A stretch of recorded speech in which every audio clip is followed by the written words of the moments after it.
Meus irmãos, graça e paz da parte de Jesus, o nosso Senhor, nossa alegria está retornando e voltando aos trabalhos, né? Louvado seja Deus, é uma honra, um prazer poder estar aqui com os irmãos. Geralmente nas férias eu visito algumas igrejas, especialmente algumas que eu não tive a oportunidade de conhecer antes. Desta feita eu fui à Igreja Presbiteriana de Tambaú. Nunca tinha visitado Tambaú, tinha acompanhado muitos cultos pelo YouTube. Fomos nesse domingo e cultuamos lá, foi uma bênção. Ministério do pastor Robson Grangeiro, né? Que a gente tem muito apreço e dá graças a Deus pela vida dele. Pastor que tem sido muito usado por Deus em várias áreas, né? Na área acadêmica, também especialmente na área de missões. A igreja de Tambaú envolvida com muitos trabalhos missionários. Na igreja local, é um homem assim que se desdobra em várias atividades. Tem sido uma bênção. E no outro final de semana, o final de semana anterior, eu fui à igreja presbiteriana em Areia. No sábado eu disse, Raquel, vamos a algum lugar? A Raquel não está de férias, então a gente pegou só os finais de semana para a gente dar uma passeada. E aí vamos à igreja de Areia. Então, no domingo, estou eu lá no centro de Areia com Raquel e Heitor. Daqui a pouco quem? Dorgival, Natiane e a pequena Elisa, né? A gente se encontrou lá, foi uma bênção. Fomos visitar lá o teatro, lá em Areia. Lindíssima a cidade, fiquei impressionado. E olha que foi um tour pequeno assim. A gente não foi tem lá a parte uma área turística que é bastante visitada lá dos engenhos, né? Nós não fomos. E aí, pela manhã eu fui à igreja de Areia, na escola bíblica dominical. Vocês pensando que pastor nas férias não vai à igreja. A gente vai à igreja, irmãos. A gente ora, né? Continuamos a nossa vida espiritual. Fomos à EBD, na igreja do Tiago Gualberto. E aí, conversando lá, no final da EBD, o pastor disse para mim, recebi a ligação de um presbítero. É um convite para vocês almoçarem na casa dele. Aí Raquel ficou assim, disse, não, a gente não quer incomodar, disse, a gente vai. Antes de Raquel terminar a fala, disse, a gente vai. Cheguei lá, meus irmãos, era um churrasco não, era o churrasco. Mas que coisa maravilhosa. Eu disse a Raquel, Deus tinha providenciado tudo. E curioso lá, o nome do presbítero é presbítero Fábio, um gaúcho, né? Então entendam que o churrasco foi, né, daquele jeito. E aí ele me contou um pouco da história dele, da conversão. E ele disse assim, olha, o gaúcho ele tem um hábito cultural, que é, no domingo pela manhã, ele não sai de casa porque ele fica debruçado preparando o churrasco. Então é típico do gaúcho. Interessante que esse presbítero, outrora ele não ia à escola bíblica dominical, mas aí foi crescendo espiritualmente e hoje ele é superintendente da escola bíblica dominical. Superintendente da escola bíblica. E aí, o que é que transforma a gente? Quando nós pensarmos, né, o que é que transforma alguém? Tem os seus hábitos culturais, tem a sua forma de viver, tem coisas que são engessadas ali. Eu penso que é a adoração que muda tudo. A adoração muda os nossos hábitos. A adoração muda os nossos costumes. A adoração faz com que a gente abra mão daquilo que nós achávamos tão caro, mas aí nós encontramos um tesouro precioso.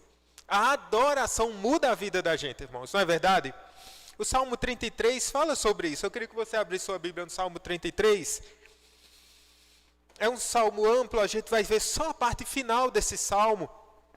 Vou só recapitular aqui, é um salmo que de autor não conhecido, né? Não declarado, mas foi certamente alguém inspirado por Deus. E eu quero ler especialmente, meus irmãos, com vocês. Vou ler só o primeiro verso, para falar um pouquinho desse convite, é uma exultação. Verso 1, Júnior, por favor. Vou só ler o verso 1 que diz assim: exultai, ó justos, no Senhor, aos retos fica bem louvá-lo. É um chamado à adoração, o convite à adoração. Aos justos, ele deve ser, o Deus eterno, todo-poderoso, deve ser adorado. Agora o verso 8. Diz assim: tema ao Senhor toda a terra, temam-no todos os habitantes do mundo. Primeiro é um convite aqui aos justos, aos santos. Mas o salmista vai tratar aqui sobre a palavra de Deus, sobre a soberania de Deus, sobre a providência de Deus, e depois ele vai fazer o desfecho dizendo: todos devem louvá-lo, todos devem adorar o nome do Senhor. Ele vai falar da sua grandeza, dos seus desígnios. E aí eu queria olhar com vocês, especialmente dos versos 18 ao 22, essa parte última do Salmo. Vamos ler juntos, irmãos, do 18 ao 22? Vamos lá? Eis sobre os que esperam, para livrar-lhes a alma da morte, e no tempo da fome conservar-lhes a vida. Nossa alma espera no Senhor, nosso auxílio e escudo. Nele o nosso coração se alegra, pois confiamos no seu santo nome. Seja sobre nós, Senhor, a tua misericórdia, com de ti esperamos. Amém. Vamos orar mais uma vez? Pai, no decorrer dessa palavra, meu Deus, assim como o Senhor tem nos edificado, por meio das orações, dos cânticos, e desse ajuntamento aqui, que também há uma bênção dispensada sobre o teu povo, quando nós estamos reunidos, que assim o Senhor possa nos abençoar por meio do teu evangelho, Pai, em nome de Jesus. Amém.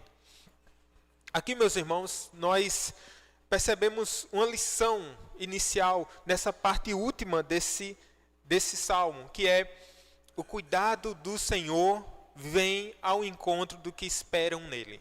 O cuidado do Senhor vem ao encontro dos que esperam nele. Porque o verso 18, observem, diz que assim: eis que os olhos do Senhor estão sobre os que o temem, sobre os que esperam na sua misericórdia. Esse salmo começa fazendo um convite aos retos, aos justos. Ele fala que todos devem temer o nome do Senhor. Mas o desfecho aqui é mostrando a atitude de Deus para com os santos. E olha que ele se aproxima dos justos.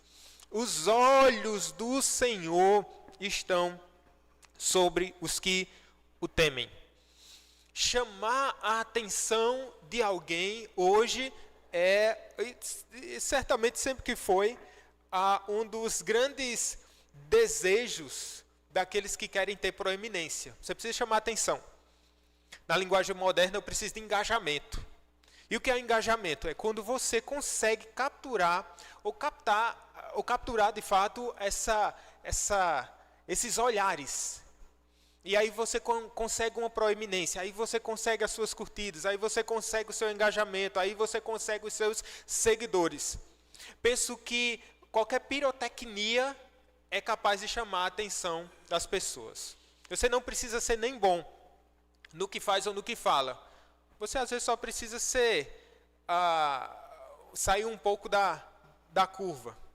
Talvez você possa ter um bom senso de humor, ou você possa ser bom na edição de um vídeo. Não é lá uma dificuldade das maiores, você chamar a atenção. Você pode chamar a atenção das pessoas pelo absurdo, né? Tem pessoas que elas causam, por exemplo, numa entrevista recente, um artista de destaque aqui no Brasil, uma cantora, ela disse assim, dando conselhos a jovens e a iniciantes, artistas iniciantes, ela disse assim: olha, você precisa estar em evidência. Mas é bom que não seja por algo negativo. Por exemplo, o que é que eu faço para chamar a atenção? Eu faço plásticas. Então, quando as pessoas descobrem, então eu estou lá, em destaque. Eita, ela fez mais um procedimento estético. Então, para capturar a atenção das pessoas, nós facilmente nos deixamos levar, né? Mas e para chamar a atenção de Deus? O que é que se faz para chamar a atenção de Deus? Diz aqui o texto que os olhos do Senhor, eles estão sobre os que o temem. É o temor do Senhor. Provérbios vai dizer que o temor do Senhor, capítulo 1, vai iniciar assim, que o temor do Senhor é o princípio da sabedoria. O que é o temor ao Senhor, se não reconhecer as suas grandezas e se submeter ao seu senhorio? É alguém que está continuamente deslumbrado com a glória de Deus. Isso é o temor. O temor muda a minha vida, o temor muda os meus costumes, faz de alguém que é debruçado lá no seu churrasco, um superintendente da escola bíblica dominical. Esse é o temor maravilhoso. Quando nós conhecemos ao Senhor, quando nós queremos conhecer mais o Senhor. Foi tão precioso aqui o texto de Oséias, te conhecer, Senhor, e prosseguir em te conhecer. A misericórdia de Deus, nós já ouvimos falar bem sobre ela, e é um dos atributos divinos. E esse atributo, irmãos, penso eu, que é uma qualidade divina manifestada especialmente aos fracos. Aos fracos. Eu me lembro de um desenho, eu fico lembrando de desenho involuntariamente, dos anos 80, não sei porquê. Mas tinha um desenho lá chamado Muppet Babies. Não sei se Dorival lembra. Tinha caco, tinha um sapinho lá, uma porquinha, tinha um outro bichinho lá, um animal. E nesse desenho surgia uma babá. Só que não se viu o rosto dessa babá. Não se via, só via a parte das pernas dela, mas quando ela entrava em cena, a sua voz era doce. Ela sempre entrava em cena para aconselhar ou trazia uma organização, uma calmaria. E obviamente, os personagens eram infantes e eles olhavam para o alto e a gente ficava, na minha mente infantil, eu ficava imaginando como era o rosto dessa babá. Na minha mente vinha um rosto dócil de alguém com a doçura, ou alguém que transmitia paz no seu olhar. Meus irmãos, a misericórdia de Deus é um atributo que Deus manifesta aos fracos. No contexto desse salmo, ele vai falar de outras nações, ele vai falar de reis. O Senhor frustra os desígnios das nações, por exemplo, no verso 10, anula os intentos dos povos. Mas aqui, meus irmãos, quando ele fala especialmente, verso 16, quando eu falei em rei, não há rei que se salve com o poder dos seus exércitos. Deus aqui não está manifestando a sua misericórdia, mas o seu grande poder, né? A sua justiça. Mas quando o salmista se apropria desses versos, ele diz assim: os olhos do Senhor estão sobre os que o temem. Não aqueles que olham na mesma linha, mas aqueles que olham de baixo para cima. Aqueles que reconhecem no Senhor a sua grandeza, sabedores de que se Deus quisesse, Ele poderia nos esmagar. Não é verdade? Ele poderia exterminar, acabar com os nossos dias. Você deu razões a Deus para Ele fazer isso com você hoje? Ou essa semana? Você já deu algum motivo a Deus para Ele acabar com sua vida?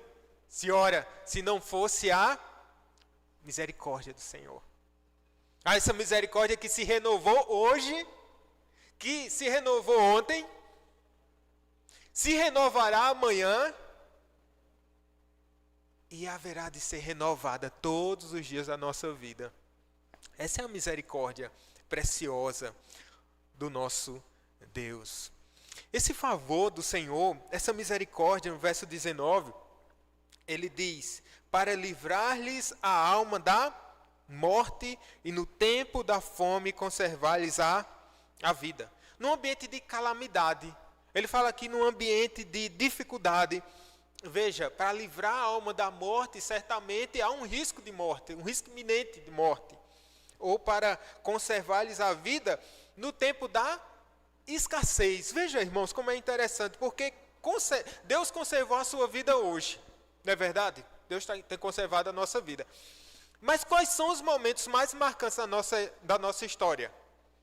Os momentos onde fomos surpreendidos pela escassez.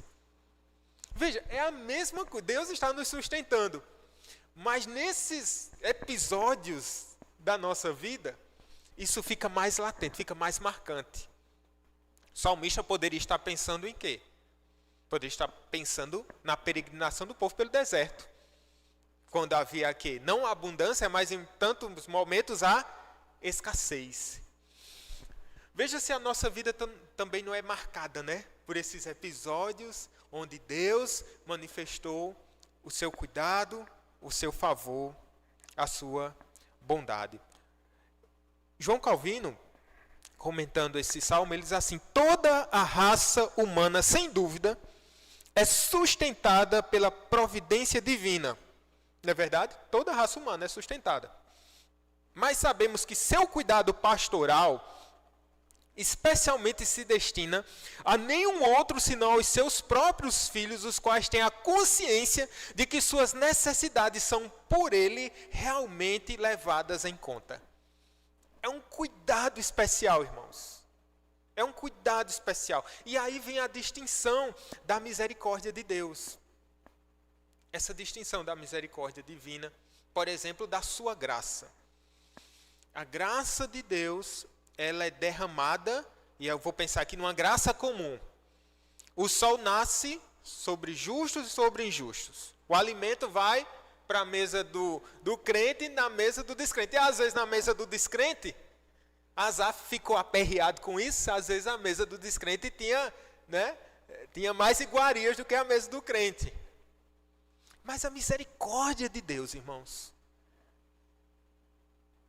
ela visita os arrependidos, os humildes. Esses que por meio dessa obra de Jesus se aproximam de Deus, esses experimentam da sua misericórdia.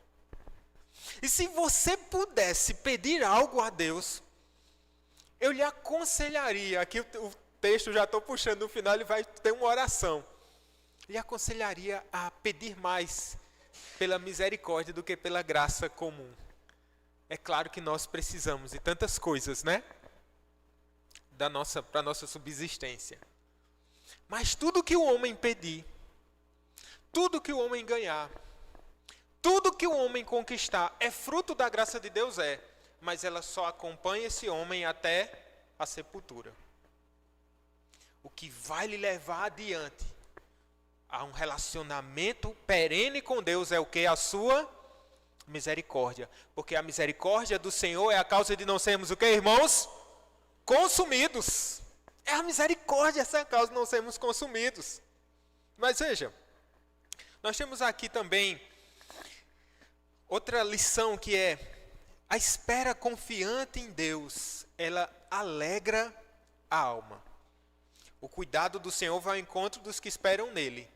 Uma vez que eu tenho essa confiança no Senhor, ela me leva a uma vida de alegria. A alma alegre. Veja os versos 20 e 21. Nossa alma espera no Senhor, nosso auxílio e escudo. O salmista agora não está falando mais somente de si, sobre si, mas está falando sobre o povo de Deus, né? Nossa alma. É impessoal no começo, quando ele diz assim: os olhos do Senhor estão sobre os que o temem. Qualquer um que tema ao Senhor vai ter esse repousar, essa visita do Senhor. Agora ele está dizendo assim, com essa convicção: a minha alma, a nossa alma espera no Senhor, como se colocando entre aqueles que têm essa consciência de pecado e essa consciência de favor divino. E ele diz que Deus é o que para ele? Ou para o seu povo? Nosso auxílio. Auxílio sempre nos remete a Gênesis lá, quando fala lá sobre um auxiliador idôneo, né? Mas antes dessa auxiliadora idônea que Deus levantou e deu a Adão, o próprio Deus se coloca como nosso auxiliador, nos ajudando na nossa missão. Ele é o nosso auxílio. E veja, se há um equívoco lá, quando pensamos nessa auxiliadora, sempre colocamos abaixo, né? Quando pensamos em auxiliadora, colocamos sempre uma interpretação equivocada de alguém que está sempre um passo atrás, ou de alguma forma, mas Deus coloca para conduzir ou ajudar o homem, para que o homem possa executar bem a sua missão.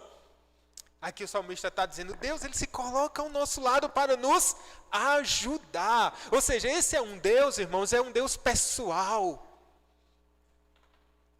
É um Deus transcendente, mas é um Deus imanente. É um Deus que nos ajuda. Por isso que ele é diferente dos falsos deuses. Porque ele está vivo. Porque ele nos acompanha. Porque ele não nos abandona. Que certeza maravilhosa é essa que nós temos? Ele também é o nosso escudo.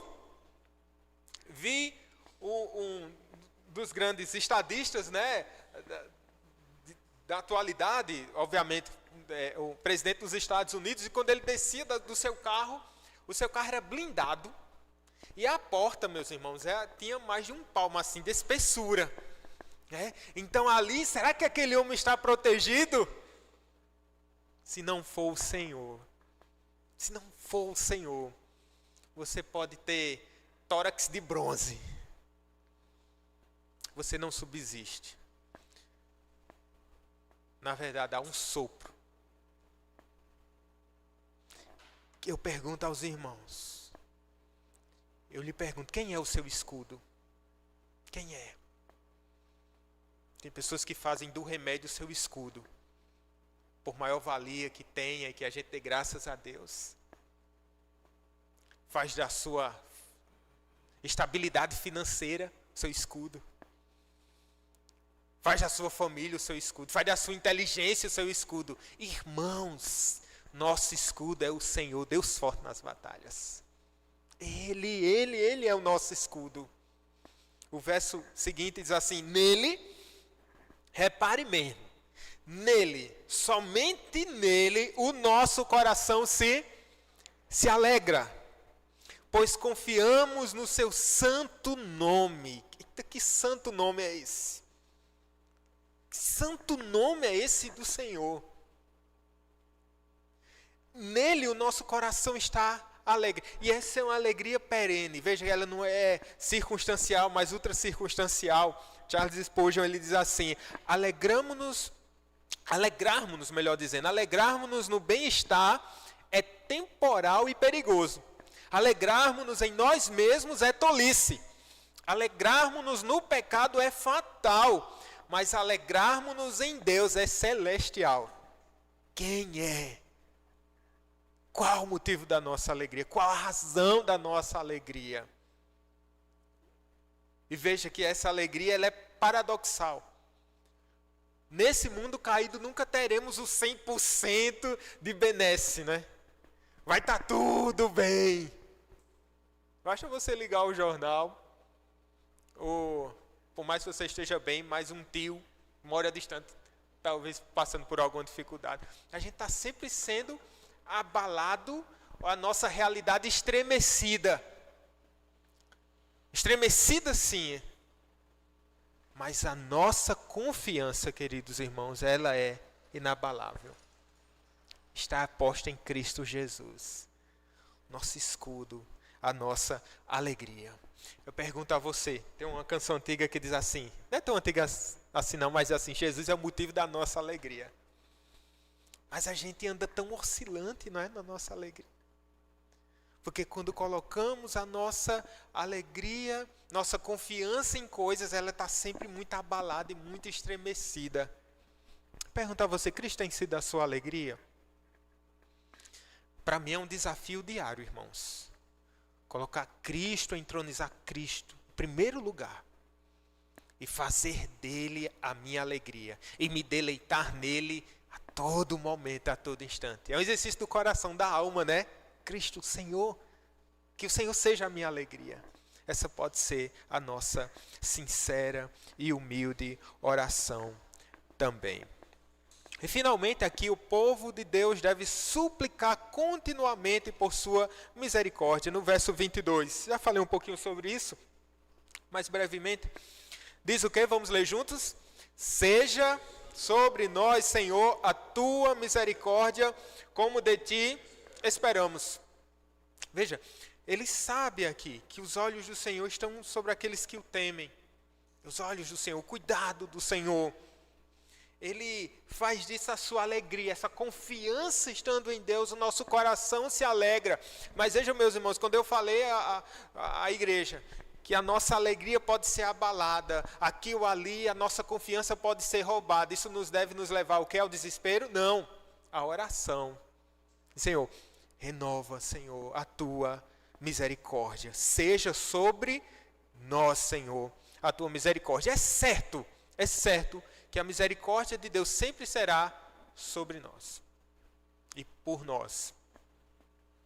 Mas nem sempre essa comunicação ao nosso coração, por mais poderoso que seja o Espírito Santo, mas é Ele que leva-nos à oração, na verdade, nós precisaremos. Senhor, deixe-me lembrar que a tua misericórdia se renovou. E deixe-me confiar, ó Deus, na tua misericórdia todos os dias da minha vida. Romanos, meus irmãos, queria que vocês abrissem Romanos, nosso último texto aqui. Romanos no capítulo 8, vai nos dizer qual o resultado dessa misericórdia. Veja, se nós vimos aqui no Salmo 33, que ele fala sobre que o Senhor livra da morte, né? Ele fala também que na escassez o Senhor cuida, né? No tempo da fome conserva a vida, livra a alma da morte. Aí a pergunta é, a gente começou esse culto orando por uma família enlutada, não foi? Foi. Talvez a sua vida não esteja lá essas coisas, talvez você esteja vivendo um momento de escassez. Isso significa dizer que a misericórdia de Deus, ela não é uma verdade na nossa vida? De maneira nenhuma. Olhe, Romanos 8, eu queria que nós lêssemos verso 31. E aqui a gente vai seguindo, tá bom, Júnior? Ó, que diremos, pois, à vista destas coisas, se Deus é por nós, quem será contra nós? Aquele que não poupou seu próprio filho, antes por todos nós o entregou, porventura não nos dará graciosamente com ele todas as coisas? Quem tentará acusação contra os eleitos de Deus? É Deus quem os justifica. Quem os condenará? É Cristo Jesus, quem morreu, ou antes quem ressuscitou, o qual está à direita de Deus e também intercede por nós. Começamos esse culto falando disso. Mas esse versículo, quem nos separará? Vamos ler juntos o verso 35? Quem nos separará do amor de Cristo?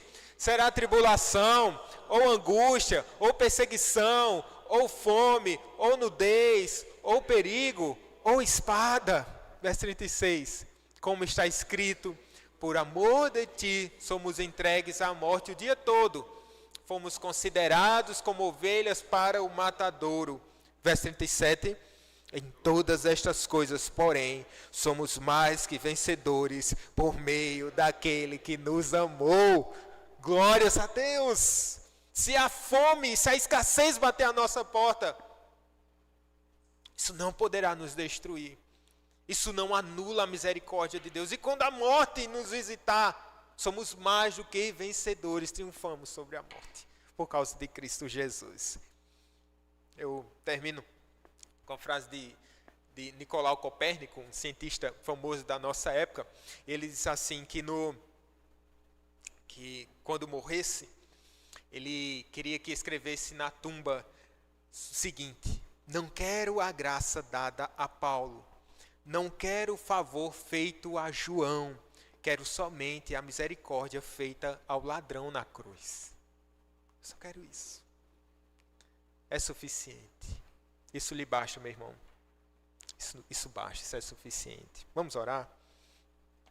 Glória ao teu nome, que é santo, Senhor. Toda adoração, todo poder pertence a Jesus, o Rei dos Reis, o Senhor dos Senhores. Nossa vida está em tuas mãos, Senhor. Nós nos entregamos a ti, nós nos consagramos a ti, queremos exultar, queremos nos alegrar em ti, Senhor. Será que há alguma coisa nessa noite que tem tentado roubar nossa alegria? Ó Senhor, renova em nós, Senhor, a alegria da salvação. Faz-nos entender, ó Deus, que a tua graça é melhor do que a vida.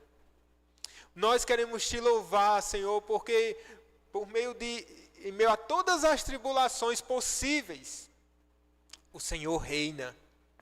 A tua misericórdia nunca será revogada, porque a obra de Cristo é suficiente para todo o sempre. Nós queremos te bendizer e queremos suplicar. Seja sobre nós a tua misericórdia, Senhor. Seja sobre nós a tua misericórdia. Obrigado pelo sangue de Jesus, o teu Filho. Obrigado pela sua doce ressurreição, pela sua iminente volta, que o nosso coração aguarde o nosso Salvador. Em nome de Jesus, amém. Amém. Podemos encerrar? Recebamos a bênção, que é a maravilhosa graça do nosso Senhor e Salvador Jesus Cristo, o amor de Deus, nosso eterno e poderoso Pai, e as doces consolações do Espírito Santo sejam sobre cada um de nós, e sobre a igreja de Cristo espalhada por toda a terra, desde agora e para sempre. Amém. Amém. Amém, meus irmãos.